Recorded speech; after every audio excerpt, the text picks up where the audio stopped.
Dia 28 de março de 2024, é a nossa quarta aula de tributos em espécie. Estamos fazendo a revisão ainda da matéria e pegando a base para que a partir da sexta aula a gente já comece a ver efetivamente os impostos em espécie. Temos ainda essa e mais uma aula de base para que depois a gente possa estudar os tributos em espécie. Então, vamos lá. Eu estava mencionando agora há pouco, um pouco antes da gravação, que nós hoje nos dedicaremos ao estudo dos princípios constitucionais tributários, que são o segundo tipo de limitação constitucional ao poder de tributar. Tá? Claro que a abordagem nessa aula vai ser bastante rasa, bastante superficial. Eu, por exemplo, acabei de dar aula na obrigatória. Eu passei praticamente uma aula inteira, quase 2 horas, falando o princípio da capacidade contributiva. E a minha pretensão aqui, em 1h30, a gente falar de todos os princípios, certo? Então, vou apresentar para vocês e depois, ao longo do nosso curso, se for necessário, a gente vai aprofundar esses princípios. Tudo bem? Então, o primeiro princípio é o princípio da capacidade contributiva. E o que significa esse princípio? Significa que a tributação, a cobrança de tributos, ela deve ocorrer em proporção à capacidade econômica que o contribuinte tem para contribuir com os gastos públicos, certo? A tributação, como acho que eu não falei aqui para vocês, né? Existe uma ideia de princípio, que o princípio ele imediatamente descreve a finalidade pretendida pelo legislador ou pelo constituinte, e indiretamente é concretizado com alguns atos, umas condutas específicas, tá? Então, qual é a intenção imediata do princípio da capacidade contributiva? A intenção imediata, a finalidade, é que a tributação brasileira ela seja feita respeitando a capacidade econômica do contribuinte. Então, aquele que tem mais capacidade econômica recolhe mais tributos. Aquele que tem menos capacidade econômica recolhe menos tributos. Aquele que não tem capacidade econômica nenhuma não recolhe tributos. Esse é o princípio da capacidade contributiva. Tudo bem? Ele está aqui no parágrafo 1º do artigo 150 da Constituição, que diz: sempre que possível, os impostos terão caráter pessoal e serão graduados segundo a capacidade econômica do contribuinte. Tá? A partir da vírgula é interessante, mas já aborda outras questões além da capacidade contributiva. Então, para mim, essa parte aqui que está marcadinha, que eu vou botar em negrito para vocês, é a descrição do princípio da capacidade contributiva. Tudo bem? Tem um aspecto aqui que é o seguinte, pessoal. O princípio da capacidade contributiva, ele se aplica a todos os tributos. Todos os tributos. Tá? Embora a Constituição tenha usado a palavra impostos aqui. Tudo bem? A jurisprudência do Supremo é pacífica, no sentido que houve aqui um falar a menos do que desejava o contribuinte. O princípio da capacidade contributiva, ele se aplica a todos os tributos, e não apenas aos impostos. Tudo bem? E o que significa que eles terão preferencialmente caráter pessoal? Esse princípio da capacidade contributiva, que está muito relacionado ao princípio da isonomia material, que é tratar igualmente os iguais e desigualmente os desiguais, na medida das suas desigualdades, não é isso? O princípio da igualdade material. Então, é isso, né? Então, capacidade contributiva, na verdade, é uma concretização tributária do princípio da igualdade material. Vai tributar mais aquele que tem mais capacidade econômica. Tributar menos aquele que é diferente, que é desigual, que tem menos capacidade econômica. Tudo bem? Então, essa tributação, esse princípio da capacidade contributiva, ele pode ser analisado sob dois aspectos: o princípio da capacidade contributiva objetiva e o princípio da capacidade contributiva subjetiva. O que é o princípio da capacidade contributiva objetiva? É aquele que se preocupa com a exteriorização de riqueza feita pelo contribuinte por meio dos seus bens, dos seus objetos, né, os bens materiais, dos seus objetos, das suas coisas, certo? Lembra que em latim, res é coisa, res pública, né? Coisa pública. Então, res é a palavra que está no radical de real, né? De reais. Então, é uma, é um, são impostos reais, são aqueles que a capacidade contributiva é olhada no aspecto objetivo, só em um objeto, só no objeto daquele contribuinte que exterioriza a riqueza. Exemplo, a pessoa tem um carro. Esse carro é um objeto que pertence a essa pessoa. Esse carro custa 100 mil reais. Essa pessoa exterioriza a riqueza? Sim. Ela revela a capacidade contributiva objetiva? Sim. Mas se essa pessoa está desempregada, financiou esse carro, está pagando ainda as prestações, porque ela está desempregada e resolveu se transformar num motorista de aplicativo, e ela, pessoalmente, ainda luta pela sobrevivência, porque o dinheiro que vem do Uber ou do Cabify, ou seja lá qual for, é o estritamente necessário para ele sobreviver e pagar o financiamento do carro. Essa pessoa, ela tem capacidade contributiva objetiva, mas ela não tem capacidade contributiva subjetiva, certo? Mas isso, pessoal, não é uma questão que faça diferença quando estamos diante de tributos chamados tributos reais. São aqueles que olham apenas para a capacidade contributiva objetiva do contribuinte, que é aquela que se revela pelo seu objeto, a exteriorização de riqueza dos bens, dos objetos daquele indivíduo.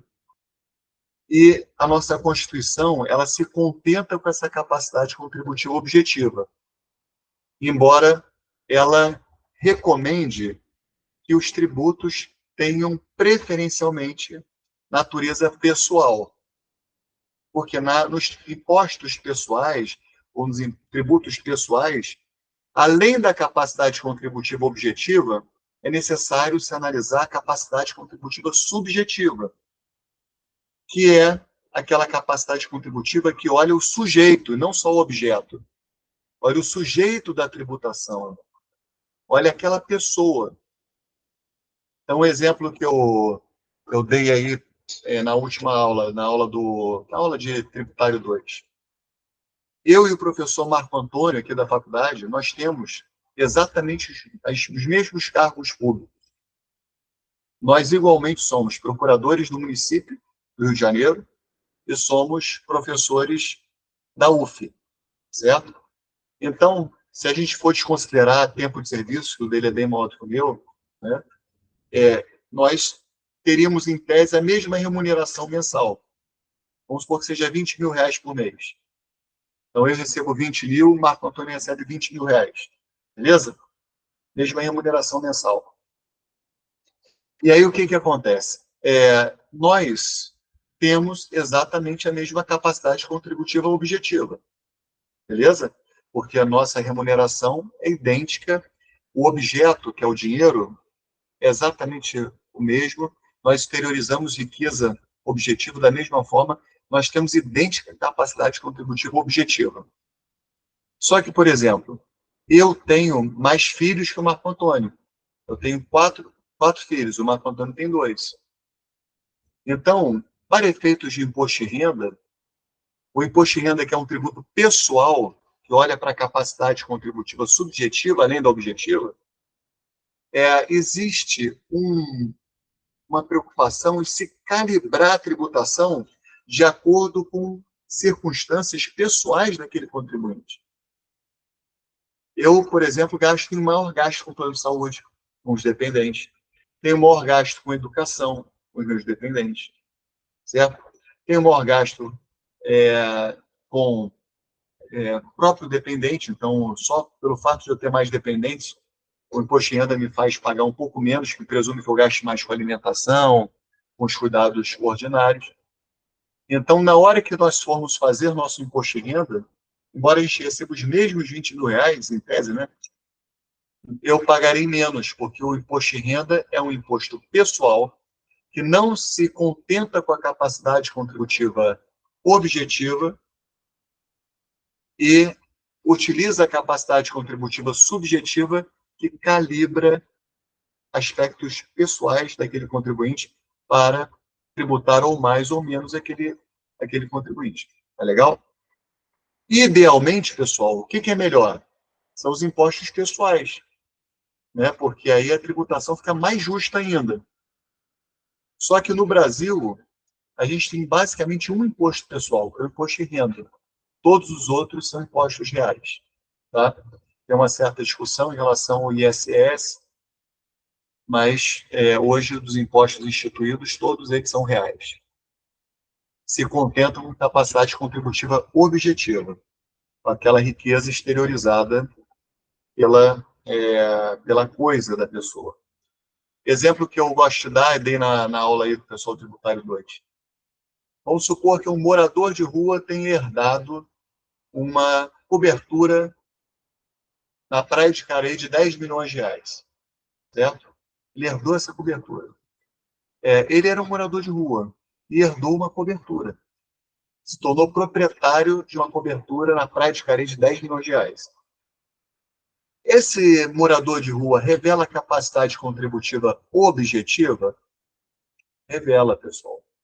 Porque esse bem dele, do qual ele é proprietário, tem o valor de 10 milhões de reais. Ele é proprietário de um bem de 10 milhões de reais. Ele revela a capacidade contributiva objetiva. Para o IPTU, isso basta. Certo? Então, vem uma cobrança lá para ele, no início do ano, cobrando 1% do valor desse imóvel. Ele vai dar 100 mil reais. Ele vai ter como pagar esses 100 mil reais? Provavelmente não. Fazer o quê? Não tem o que fazer. Ele vai ter que dar um jeito de pagar, porque é compulsório, é tributo, lembra?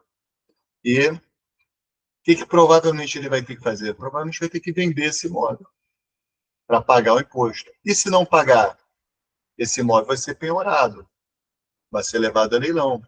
Ah, mas e se for bem de família? Contra o IPTU não pode alegar bem de família.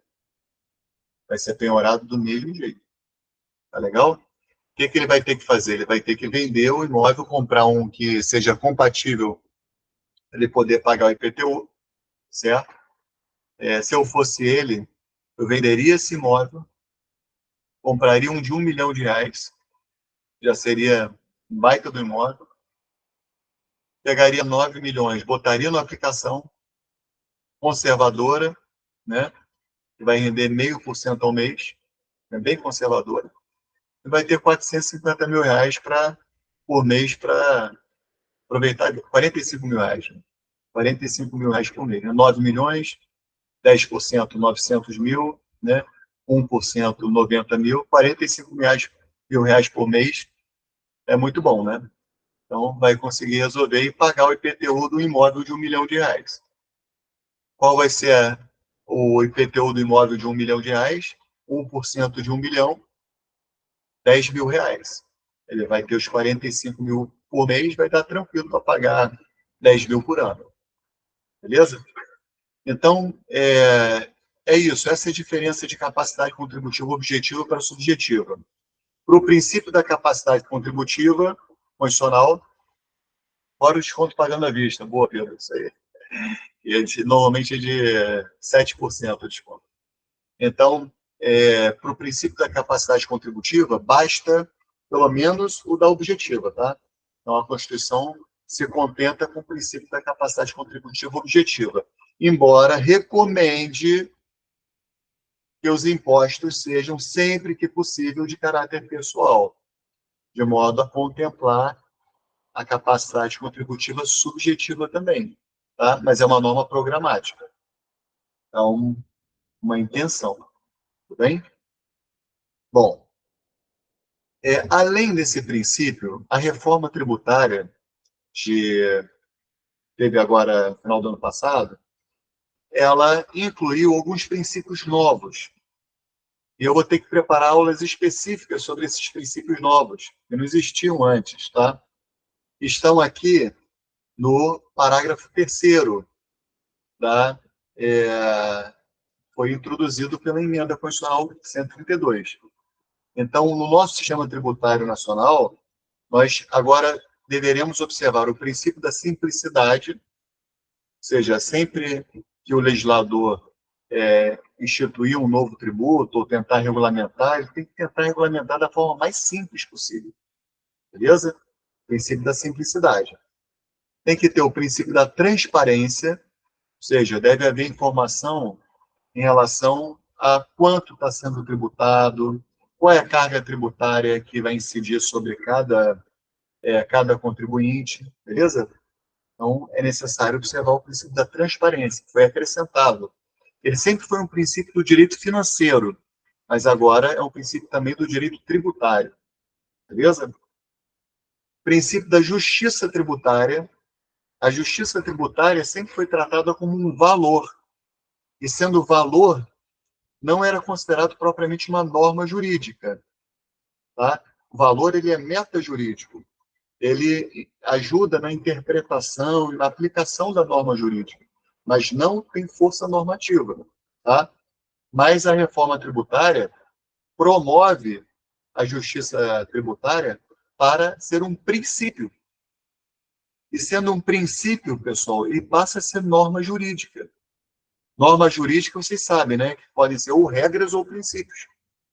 Então, a justiça fiscal ganha uma normatividade, ele ganha uma força mais cogente, ele ganha uma possibilidade de, de imposição de sanção, de aparato coercitivo, entendeu? Ele ganhou importância. É como se, antigamente, pessoal, a dignidade da pessoa humana, ela era tratada um pouco como valor, mas hoje, jurisprudencialmente, se entende que é um princípio, e se extrai normatividade própria desse princípio. Às vezes não tem como resolver uma situação, se resolve direto pelo princípio da dignidade da pessoa humana. Isso só vai passar a acontecer agora, né? Se tem uma situação que não tem como resolver, a Constituição ela opta por resolver com base em critérios de justiça, justiça fiscal, beleza? Dá uma densidade normativa a isso. O que é justiça, pessoal? Justiça é dar a cada um o que é seu, tratar com isonomia, tratar com, né, na questão tributária, tributar de acordo com a capacidade econômica. Tem muito a ver com a capacidade contributiva. A capacidade contributiva sempre foi vista como uma concretização da justiça fiscal. Beleza? Agora as duas estão no mesmo nível, estão no nível de princípio. Tá? Não mais a justiça fiscal como valor e a capacidade contributiva como princípio. Bom, e finalmente um outro princípio que foi criado é da cooperação e da defesa ao meio ambiente. Então, isso é novo, tá? Com a reforma tributária. E olha, é muito legal, hein? Vocês estão tendo assim a sorte de já estudar tributário, né, com a reforma tributária, com muita coisa nova. O pessoal do semestre passado não teve essa facilidade, né? Então vamos ter que estudar um monte de coisa por fora que eu não dei, que não tinha sido aprovada ainda a reforma, tá? Então, o princípio da cooperação e da defesa do meio ambiente é aquele que propõe que a tributação ela seja também utilizada como um meio para promover e defender o meio ambiente. Então, por exemplo, no Rio de Janeiro, os carros elétricos têm o IPVA numa alíquota muito baixa. Tem até dúvida se não é isento, tá? Vou até dar uma conferida aqui agora. Quer ver, ó? Vou trocar aqui para compartilhar uma janela inteira e a gente vê junto. Tá. tela cheia. Só para a gente ver aqui uma coisa rapidinho. Ó,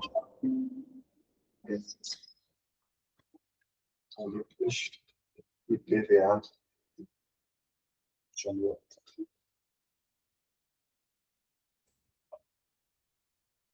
Olha só.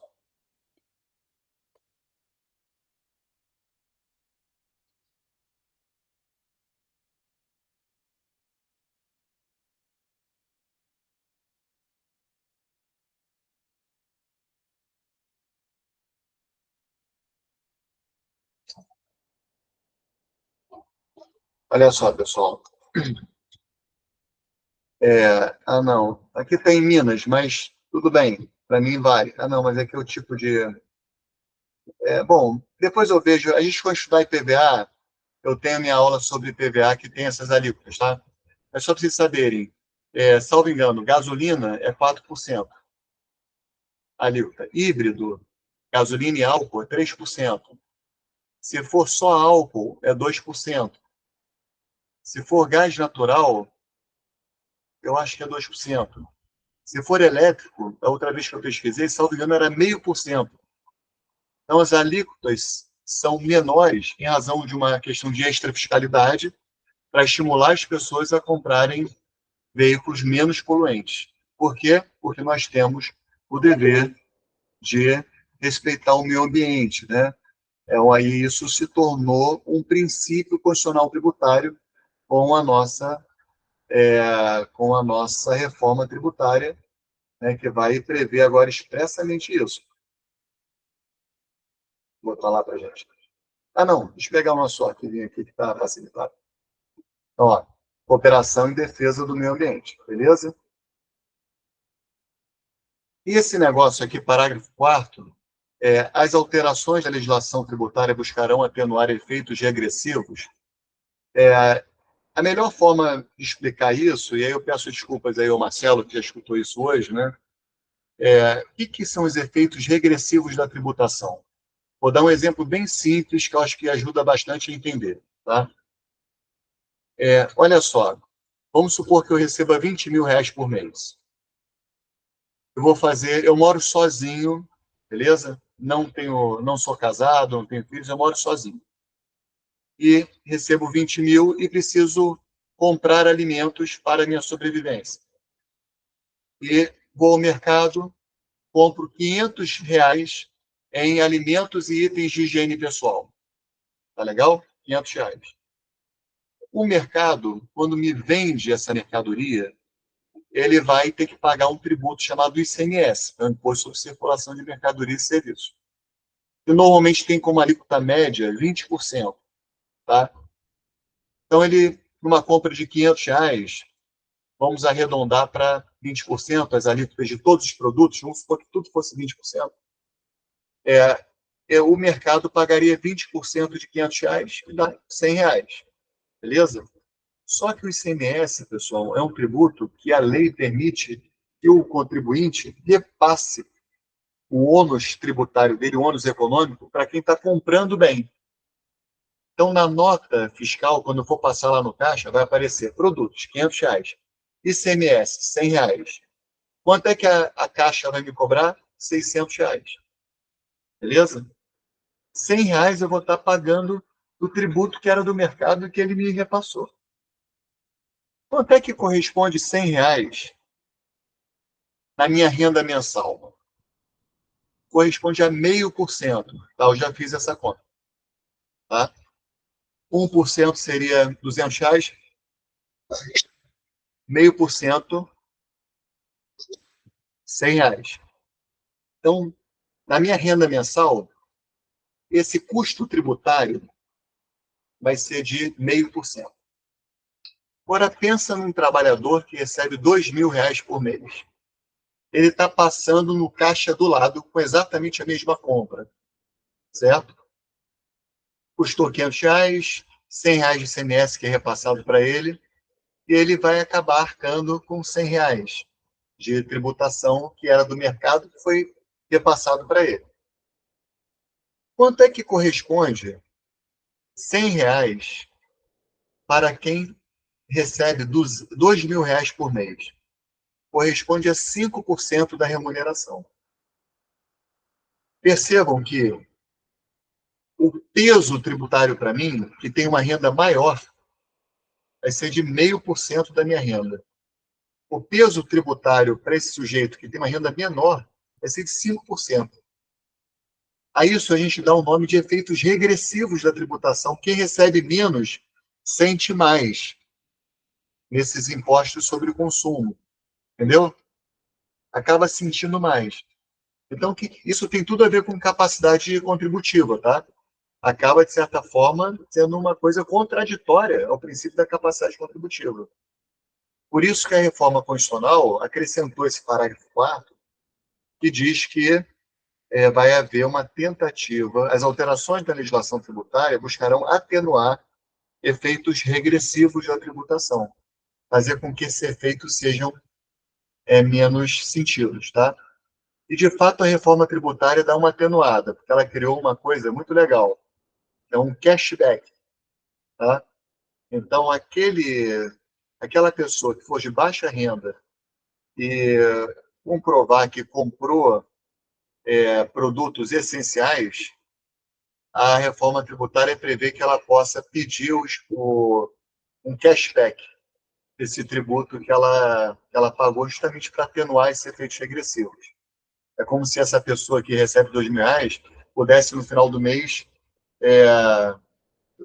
mostrar a nota fiscal e conseguir do governo a devolução desses R$ 100. Tudo bem? A gente vai ver isso talvez mais para frente, tá?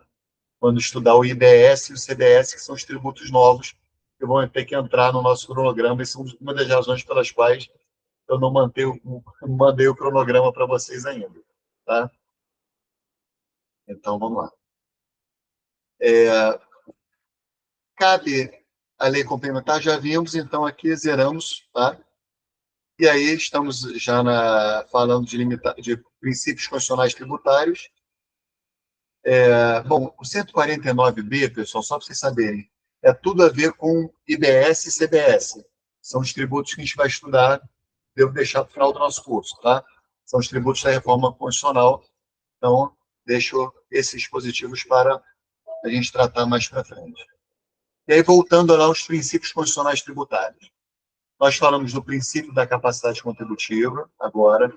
Na aula passada, eu falei um pouquinho do princípio da legalidade tributária, não sei se vocês vão lembrar, né, que eu falei que ele está justamente aqui, ó, no 150, inciso 1 da Constituição, que diz que, sem prejuízo de outras garantias asseguradas aos contribuintes, é vedado à União, aos Estados, ao Distrito Federal, aos municípios, exigir ou aumentar tributo sem lei que o estabeleça. Então, não pode haver a criação ou majoração de tributos por decretos, por resoluções, por atos infralegais. Tem que haver uma lei, né, que é um ato aprovado pelo Poder Legislativo, objeto de sanção, certo? Falei disso na última aula, tá? Até falei que normalmente vai ser lei ordinária, só temos 5 exceções. E falei também das exceções na última aula. Empréstimo compulsório, imposto sobre grandes fortunas, imposto residual da União e contribuição residual para o custeio da Seguridade Social e esse imposto extrafiscal que foi criado pela reforma tributária. Tá? São os 5 que dependem de lei complementar. Bom, esse é o princípio da legalidade tributária. Outro princípio da isonomia tributária, ou princípio da igualdade tributária. É um princípio que dialoga com o princípio da capacidade contributiva, tá? O princípio da igualdade tributária que está nesse inciso 2 do artigo 150, que é esse que a gente vai estudar agora. É o terceiro princípio que a gente está estudando. Ele dialoga com o princípio da capacidade contributiva. Mas qual a diferença? E aí, para quem já viu isso em constitucional, é fácil. Enquanto o princípio da capacidade contributiva ele é uma concretização do princípio da igualdade material, o princípio da igualdade tributária ele é uma concretização na esfera tributária do princípio da igualdade formal. Vocês se lembram da diferença do princípio de igualdade material e do princípio da igualdade formal? O princípio da igualdade material é tratar os iguais igualmente, tratar os desiguais de forma desigual. E o princípio da igualdade formal? O princípio da igualdade formal é tratar todos do mesmo jeito, certo? Tratar igualmente a todos, beleza? Ele é um princípio ruim, fraco? Não. É um princípio que ele teve uma importância histórica extraordinária, certo? Lá no iniciozinho do Estado de Direito, pessoal, a gente tem que lembrar que os governantes, eles não eram tratados de forma igual, né? Então, eles eram tratados de forma diferente. Eles, o que o princípio da igualdade formal vai nos trazer? A necessidade que todo mundo seja tratado de forma igual do ponto de vista tributário, certo? É claro que ele é complementado pelo princípio da capacidade contributiva. Mas, por exemplo, é, hoje, por exemplo, hoje seria possível vir uma lei dizendo assim: os políticos não pagarão imposto de renda. Isso seria possível hoje? Não, pessoal. Por quê? Porque isso esbarraria justamente nesse princípio da igualdade tributária.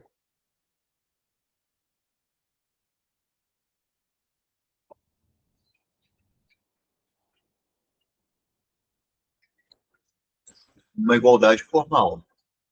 Vou dar outro exemplo. Antes de ser professor da UF, eu era professor da Unila Salle, é uma universidade aqui em Niterói, privada, certo? Vamos supor que, estou lembrando dos meus amigos da Unila Salle.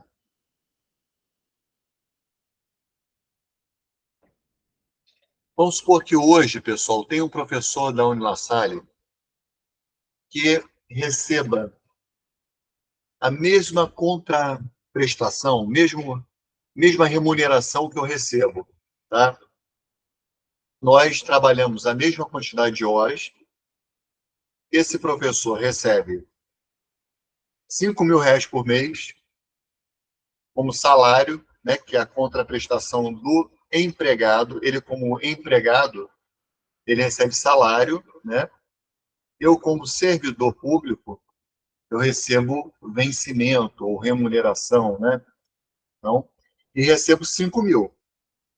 Eu sou professor de tributário, 20 horas, recebo 5.000 na UF. Ele é professor de tributário, 20 horas, recebe 5.000 de salário na, na Unilassalle. Seria possível se criar por lei uma discriminação em que eu ou ele pagasse mais imposto do que quem está exercendo a mesma ocupação profissional, a mesma função, mas pelo fato de eu receber vencimento, eu pago mais ou menos imposto. E ele recebe salário, ou é um professor que é militar, recebe soldo, ou é um aposentado que recebe, né, aposentado não, aí é uma outra situação, mas soldo, salário, vencimento, né? E aí muda a denominação jurídica dos rendimentos. Faz sentido que a gente receba, a gente pague tributos de forma diferente? Faz menor sentido, certo? Então, o princípio da isonomia tributária, princípio da isonomia tributária ou da igualdade tributária é esse que está marcado aqui, ó. É vedado instituir tratamento desigual entre contribuintes que se encontrem em situações equivalentes, proibida qualquer distinção em razão da ocupação profissional ou função por eles exercida, independente da denominação jurídica dos rendimentos, títulos ou direitos. Entendeu? Então, essa é que é a ideia desse princípio. Eu tenho que ser tratado igual a ele. porque nós exercemos a mesma função, temos denominação jurídica para os nossos rendimentos, mas a gente tem que ser tratado com igualdade, certo? Aí a igualdade formal mesmo, beleza? A igualdade formal sempre teve muita importância, além da igualdade material. E aqui a concretização dela em direito tributário. Isso veda que o ente público estabeleça isenções tributárias, ou seja, que ele resolva não tributar determinadas pessoas. Aí, pessoal, a isenção, ela só é compatível com esse princípio da igualdade tributária se ela for razoável e se ela estiver de acordo com o interesse público. Tá legal? Se a isenção não for razoável e não estiver de acordo com o interesse público, ela é incompatível com o 150, inciso 2, que traz o princípio da igualdade tributária. Beleza? Então, por exemplo, eu vou comprar um carro, beleza? Vou comprar um carro que custa 80 mil reais. Eu tenho um grande amigo que é cego, Carlos Augusto Pereira, advogado da União, concursado, ele é cego, tem cegueira bilateral total. O Carlos vai comprar um veículo automotor, né? Claro que não será ele que vai dirigir, né? Vai ser a esposa dele que vai dirigir. Mas é um carro para ele.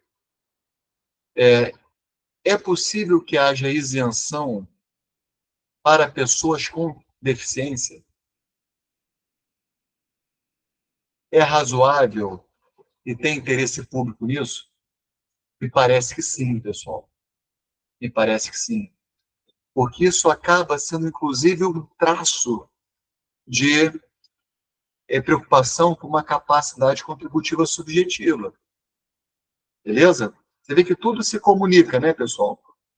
Então, você vê, essa pessoa, ela tem direito a um tratamento tributário diferenciado. Ela vai pagar menos por esse carro. Tá? Esse meu amigo que é cego. Por quê? Porque existe um interesse público em permitir, por exemplo, que um cego ele possa ser transportado de uma forma mais adequada num automóvel privado. É como se a própria administração pública reconhecesse que as ruas elas não estão 100% adaptadas para o portador de deficiência visual, que os meios de transporte não estão 100% adaptados, né? E que essa pessoa provavelmente vai gastar mais para se deslocar. Então, eu acho que é totalmente possível você aferir motivos de interesse público para a concessão de uma isenção dessa natureza, certo? Por exemplo, as pessoas aposentadas com doenças graves não pagam imposto de renda, tá? Eu conheço pessoas que têm câncer e têm despesas muito grandes com medicação, com médicos, com planos de saúde. Então, essas pessoas têm isenção de imposto de renda. Ah, isso está ferindo o princípio da igualdade tributária? Vamos ver. Tem interesse público nisso? Me parece que tem. O Estado tem que cuidar das pessoas, né? O direito à vida, o direito à saúde. Tem razoabilidade? Me parece que sim, essas pessoas gastam de fato mais. Tá? Agora, por exemplo, se for criada uma isenção de IPVA para os desembargadores, me parece injustificável do ponto de vista de interesse público e de razoabilidade. Percebam? Então, acho que essa isenção, ela feriria o artigo 150, inciso 2, o princípio da igualdade tributária. Beleza? Vamos para um outro princípio? Vamos entrar agora para os princípios do inciso 3, que são os princípios constitucionais temporais, tem a ver com o tempo. Então, eles são muito simples, pessoal. Vou explicar muito rapidamente. Claro que tem um monte de controvérsias, mas a essência deles é muito simples. O primeiro é o princípio da retroatividade tributária. Está nesse 3A que eu estou marcando aqui. O que diz o princípio da retroatividade tributária? Diz simplesmente que quando que uma lei que estiver instituindo ou aumentando um tributo, ela não pode atingir situações anteriores à publicação dessa lei, ao início da vigência dessa lei. Então, por exemplo, estou criando hoje um imposto sobre grandes fortunas. A União criou hoje um imposto sobre grandes fortunas. Pode haver um dispositivo dizendo assim, aqueles que tiveram grandes fortunas nos últimos 5 anos serão tributados pelo imposto sobre grandes fortunas? Não pode, pessoal, porque a lei ela não pode atingir ato jurídico perfeito, direito adquirido e coisa julgada. Perfeito? Esse é o princípio de retroatividade geral lá do artigo 5º da Constituição, que dá embasamento ao princípio da segurança jurídica, certo? E assim também, a lei tributária ela não pode atingir fatos ocorridos anteriores à sua vigência. Tudo bem? Então, por exemplo, foi instituído o imposto sobre grandes fortunas. É dali para frente. Ou foi aumentado hoje o IPTU, ou IPTU não, foi aumentado hoje o imposto de importação de computadores. Bom, vai valer daqui para frente. Os computadores foram importados até ontem, né? Que já chegaram, já aconteceu o fato gerador, que é quando há o desembaraço aduaneiro, a gente vai ver, né, no imposto de importação, quando o registro da declaração de importação. Então, já houve as declarações todas de importação que foram registradas ontem, elas não vão ser atingidas por essa norma que aumentou o imposto de importação. Beleza?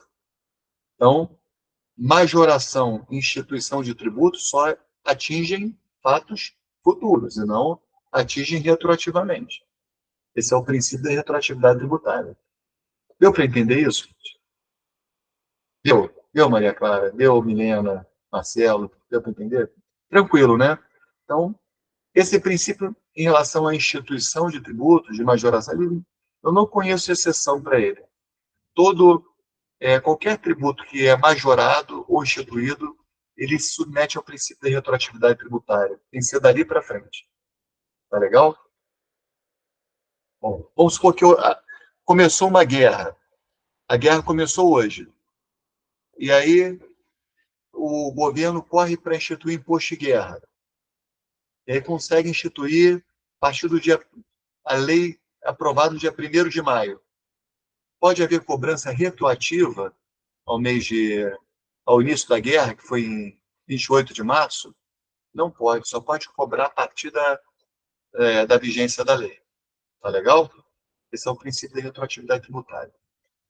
O da linha B é muito útil e muito legal. É um dos melhores princípios constitucionais tributários. É o princípio da anterioridade tributária. O que diz o princípio da anterioridade tributária?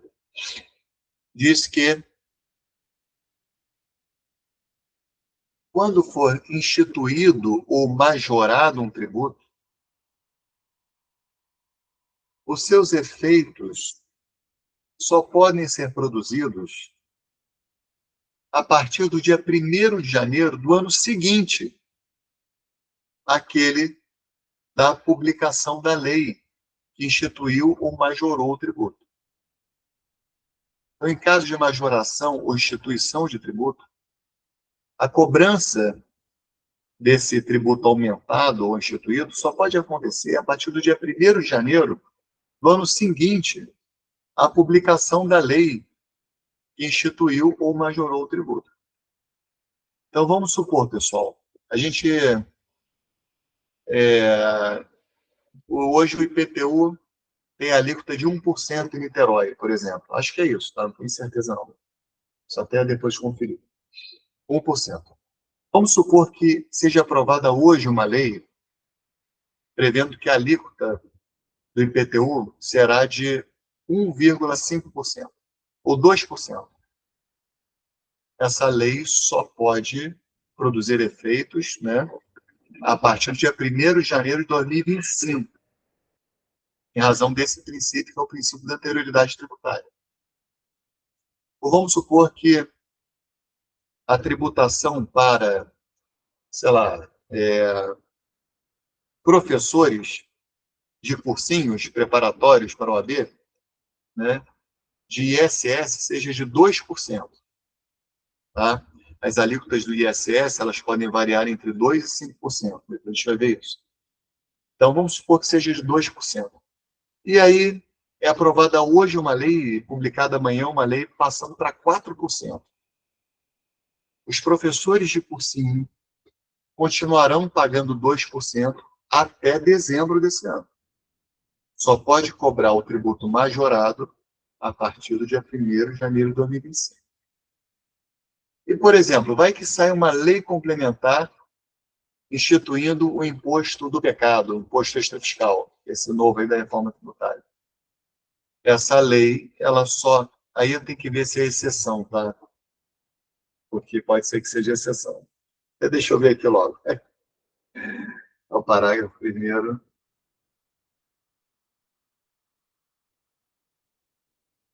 Ah, não, acho que... Não, não foi exceção, não. Se criar se esse tributo for criado, ele só passa a valer a partir do dia 1º de janeiro de 2025. Tá legal? Esse princípio da anterioridade tributária, ele tem várias exceções, pessoal. Tem várias exceções. Porque existe um componente nos tributos extrafiscais, normalmente há necessidade de uma atuação estatal com velocidade. Tem que ter uma certa velocidade. Vamos supor, o imposto de importação. Tá? Vamos pensar no imposto de importação. Quando é que alguém paga o imposto de importação? Quando ele importa um bem do exterior. Beleza? Vamos supor, eu vou dar um exemplo concreto. Alguns anos atrás, por muitos anos eu não tive carro, tá? Sempre andei de ônibus, a pé, barca, e aí eu só senti necessidade de ter carro meu quando a minha esposa ficou grávida da minha filha. Eu fiquei, puxa, se tiver lá a necessidade de correr para a maternidade, tal, mas isso, não, enfim, tem aí só 15 anos, 15 anos atrás. Então, o que que acontece? Eu fui procurar carro para comprar na época. E aí eu percebi o seguinte, que tinha um carro chinês, era da Jaque Motors, que ele era um carro completão, tinha direção hidráulica, vidro elétrico, ar-condicionado e airbag. Esse carro, ele custava na época, tipo, sei lá, 30 mil reais. Tá? E os concorrentes nacionais não chegavam nem perto, era tudo mais caro que esse carro. Então, foi uma época, pessoal, que houve uma grande importação de carros chineses. Isso começou a afetar a indústria nacional. Começou a afetar a indústria nacional, certo? Porque os carros chineses estavam entrando num valor muito baixo, gerando acumulação de estoques, férias coletivas, com possibilidade de emissões. E o que o governo fez na época? Ele aumentou o imposto de importação dos carros chineses. Qual era o... Isso tinha um fim extra fiscal, que era para desestimular a conduta de importar carros chineses e estimular a conduta de compra de carros produzidos no Brasil. Qual era o objetivo disso? Preservar a indústria nacional, os empregos no Brasil, certo? Então, com isso, houve um aumento do imposto de importação dos carros chineses, que aumentou bastante e fez com que eles ficassem num preço que já não era mais interessante eu comprar, certo? Percebam que no imposto de importação e em alguns outros impostos, vai ser muito necessário a velocidade da atuação do poder público.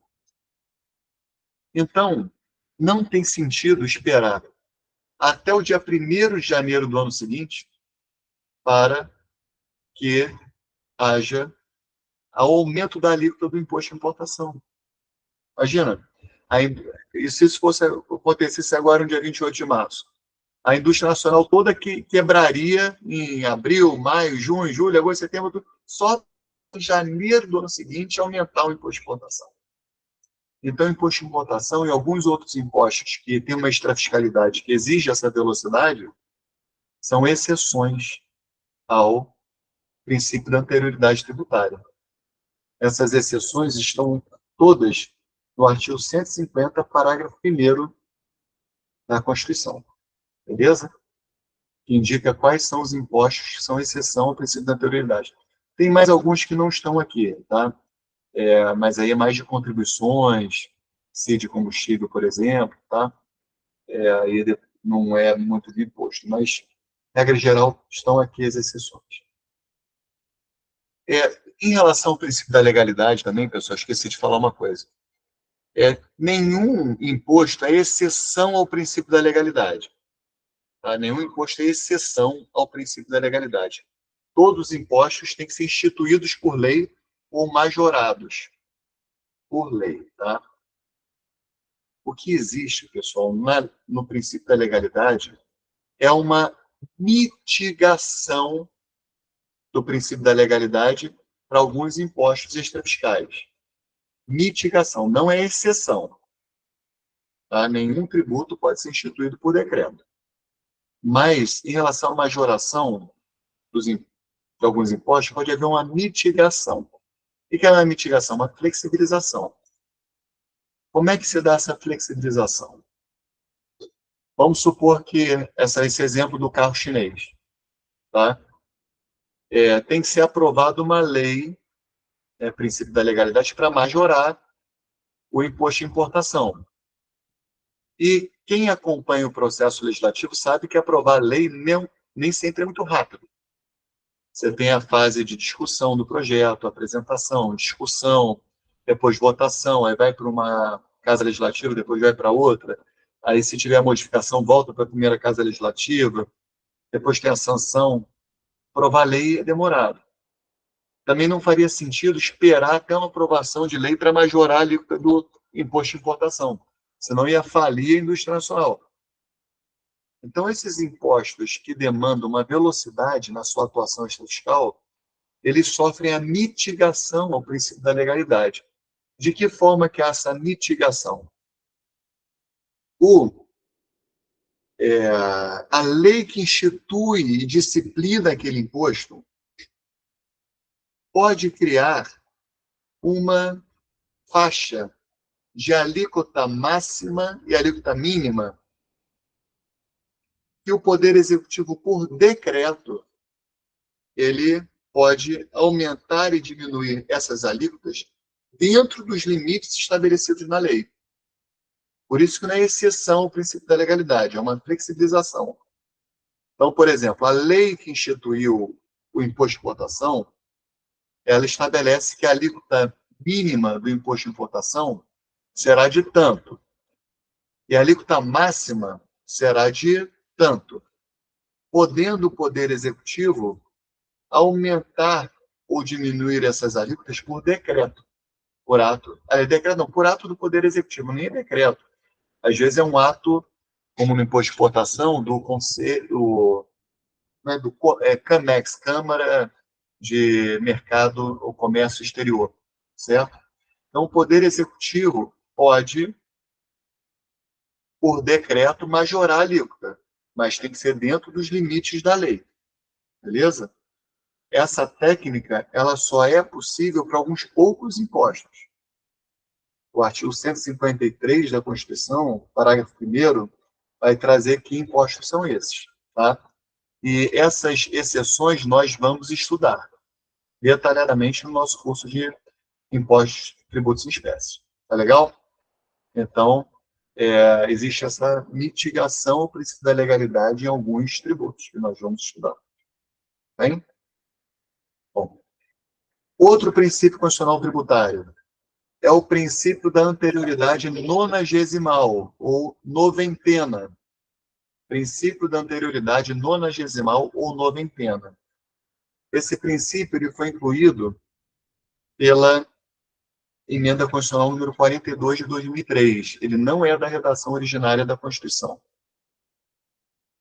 E por que que esse princípio ele é tão importante? Que, olha só, vamos pensar no princípio da anterioridade geral, que é o que a gente falou ali, princípio da anterioridade tributária. Vamos supor que... O que que acontecia no passado, pessoal? Aconteceu uma coisa interessante. No dia 31 de dezembro, era publicado um diário oficial com muitas mudanças tributárias, aumentando a alíquota, instituindo tributo, fazendo um monte de alteração tributária, no dia 31 de dezembro. E às vezes era até publicado no Diário Oficial, edição suplementar das 18 horas do dia 31 de dezembro. Beleza? Quando é que essas alterações tributárias entravam em vigor? No dia seguinte, porque era o primeiro dia do exercício financeiro seguinte, no dia 1º de janeiro do ano seguinte. Então, o princípio da anterioridade servia para alguma coisa nesses casos? Não servia, porque as alterações todas eram publicadas no dia 31 de dezembro, já passavam valendo no dia 1º de janeiro. Então, houve a necessidade de se criar o princípio da noventena, ou da anterioridade nonagesimal, que estabelece um prazo de 90 dias, né, mínimo de 90 dias, para que aquela lei possa produzir seus efeitos. Então, por exemplo, digamos que essa mudança do ISS que eu falei para vocês, dos professores de cursinho, tá? A mudança foi de 2% para 4%, né, no meu exemplo. Vamos supor que essa mudança tenha sido aprovada por lei publicada no dia 31 de dezembro de 2024. Pelo princípio da anterioridade geral, já no dia 1º de janeiro do ano seguinte já poderia ser cobrado, né, com um alíquota de 4%. Mas pela noventena, só 90 dias após. Então teria pelo menos 90 dias para esses professores de cursinho se prepararem para a tributação. Beleza? É isso que diz. É proibido cobrar tributos antes de decorridos 90 dias da data em que haja sido publicada a lei que os instituiu ou aumentou, observado o disposto na linha B, ou seja, tem que respeitar no mínimo a anterioridade, mas além da anterioridade, a noventena. Beleza? É o que for melhor para o contribuinte. Agora, essa noventena, o princípio da anterioridade nonagesimal, ou anterioridade mitigada, esse princípio também tem um monte de exceções, que estão no mesmo artigo 150, parágrafo 1º. Beleza? Está comendo solta a guerra, pessoal. Foi instituído o imposto extraordinário de guerra. Vamos esperar 90 dias para poder cobrar. É razoável isso? Não. Então, o imposto extraordinário de guerra está aqui. É exceção, não se aplica a noventena. Beleza? A gente vai conhecer depois esse artigo, sempre vai voltar, porque sempre vai nele para ver quais são os princípios que se aplicam e quais que não se aplicam a cada imposto. Tá? Bom, vamos falar só rapidamente de mais dois últimos princípios, pessoal. Que tem o princípio do não confisco. Tá? O que significa o princípio do não confisco? Significa que a tributação ela não pode ser excessiva a ponto de ter um efeito prático de um confisco de bens, de uma expropriação dos bens daquele contribuinte. Quando a gente fala em expropriação, confisco, a Constituição, em regra, ela veda, porque a gente tem o direito de propriedade. A tributação, ela não pode ser tão excessiva a ponto de ferir o direito de propriedade daquela pessoa. Essa é a ideia, certo? Se o poder público quiser a propriedade daquela pessoa, ele tem caminhos para isso, como as desapropriações, em que ele vai fazer uma ampla, justa e antecipada indenização. Tá? Mas o confisco da propriedade, expropriação de bens, a Constituição ela só permite basicamente em três hipóteses. Nas hipóteses dos crimes de perdimento, que é quando a pessoa perde aqueles bens que foram utilizados para a prática do crime, usou faca, né, usou arma, bom, há pena de perdimento, ele perde aquelas coisas. Existe a pena de confisco ou expropriação no caso de cultivo de plantas psicotrópicas, beleza? Então, o pessoal pode perder sua propriedade, e também quando utiliza a sua propriedade para trabalho escravo. E aí a Constituição determina que haja expropriação dessa propriedade, sem qualquer indenização. Tudo bem? Tirando isso, não pode haver expropriação. Então, evidentemente, a cobrança de tributos ela tem que ser numa alíquota razoável, de modo que ela não represente indiretamente uma expropriação. Imagina um IPTU de 50%, uma alíquota de 50%. Em 2 anos, o sujeito vai ter dado todo o valor da propriedade para o município, entendeu? Mas isso não significa, pessoal, que no caso de cobrança de tributos extrafiscais, tá, possa haver uma tributação com uma alíquota bem grande. Às vezes é super necessário. Há interesse público nisso, é muito urgente. Então, salvo engano, a alíquota do imposto de exportação vai chegar a 150%, mas é por uma razão de extrafiscalidade, beleza?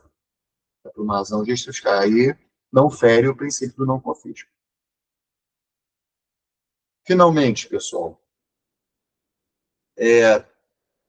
existe também um último princípio, que é o princípio da liberdade de tráfego. Princípio da liberdade de tráfego. E o que determina esse princípio? Determina que a tributação não pode representar uma limitação no tráfego de pessoas e bens, certo? Ela não pode haver utilização de tributos de modo a impedir que haja livre circulação de pessoas, o direito amplo de ir e vir de pessoas e bens, certo? A gente sabe que existe o direito constitucional de ir e vir, da liberdade de circulação. É um direito humano de primeira geração, certo? Nós estamos numa república federativa que a gente pode circular por ela livremente, tá? Se quiser fazer uma caminhada daqui até Brasília, nós somos cidadãos brasileiros, podemos fazer, né? Daqui para qualquer lugar, né? Tem até lugares mais interessantes para a gente fazer caminhada, mas é muito. Podemos pegar o carro, podemos pegar uma bicicleta, certo? Livre circulação de pessoas. Agora, vamos supor, você está devendo IPVA. Aí, você pega a sua moto, ou pega seu carro, e resolve fazer um passeio com a sua família. No meu caso, meto 4 crianças no carro, você sabe que eu tenho que ter um carro de 7 lugares, né? Que é minha esposa, eu, mais 4 e minha mãe, que muitas vezes vai. E aí, pô, eu me sinto muito, assim, empoderado, para falar a verdade, tá, pessoal? É muito legal você dirigir, assim, tua mãe tá do teu lado, sua esposa, né? Aí você vê aquela cabeçada atrás, né? Porra, né? Pô, 7 pessoas, né? Tá dirigindo, muito legal. E aí, o que acontece? Tô devendo IPVA. Aí vou lá, tô ali em Volta Redonda, ali, né, indo para São Paulo, por exemplo. Chega ali em Queluz, né, que é justamente a divisa, não lembro se é Resende, Volta Redonda, ou Itatiaia, que faz a fronteira, acho que é Volta Redonda. Chega lá, aí polícia encosta, encosta. Aí eu vou lá, e aí, documentos, mostra. Aí eu mostro, ele vai lá no sistema, verifica que o senhor está devendo IPVA. Tá bom, estou devendo, tem que pagar mesmo. Está apreendido o veículo, o senhor não pode prosseguir viagem, né? Como tributarista, né, eu vou dizer para ele, meu amigo, eu vou pagar essa dívida, mas o Estado ele tem recursos para me cobrar isso. Pode fazer um protesto protesto em cartório da dívida, pode me cobrar por execução fiscal, certo? mas existe um princípio constitucional que veda que haja a proibição de circulação de pessoas em razão de tributos, de débitos tributários, certo?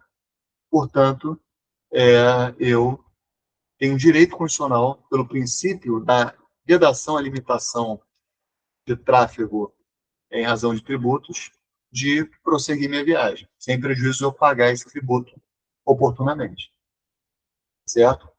Com certeza ele não vai se sensibilizar com o meu argumento, eu vou ter que arrumar um Uber, sei lá, vou ter que dar um jeito, né? Vou ter que ficar hospedado lá em Volta Redonda, né? Mas, teoricamente, eu tenho toda a razão, beleza? O que diz esse princípio? É vedado estabelecer limitações ao tráfego de pessoas ou bens por meio de tributos interestaduais ou intermunicipais, ressalvada a cobrança de pedágio pela utilização das vias conservadas pelo poder público. Pedágio não é tributo, tá, pessoal? A gente teve gente que sustentou isso, o Supremo mesmo no passado entendia que era tributo, mas hoje o Supremo entende que pedágio não é tributo, certo? Então, pode ser cobrado pedágio, mas não pode haver a vedação por conta de uma dívida tributária de IPVA, por exemplo, imposto de renda ou qualquer outro tributo. Tá? Bom, com isso, a gente termina os princípios constitucionais tributários, que é a segunda espécie de limitação ao poder tributário. E, na aula que vem, a gente vai ver as imunidades tributárias, que estão aqui, ó, a partir do inciso 6 do artigo 150. Beleza? A gente vai estudar isso a partir da próxima aula. E aí eu vou falar mais algumas coisas sobre federalismo fiscal e acho que vocês, a partir de quinta-feira que vem, já estarão aptos aí para a gente começar a falar dos impostos em espécie. Beleza? De qualquer forma, acho que está valendo muito a pena essa revisão. Sempre vale, tá? Revisão não, mas essa criação de base aí para a gente poder começar nosso trabalho. Pessoal, obrigado. Fiquem com Deus aí. Boa Páscoa para todos, né?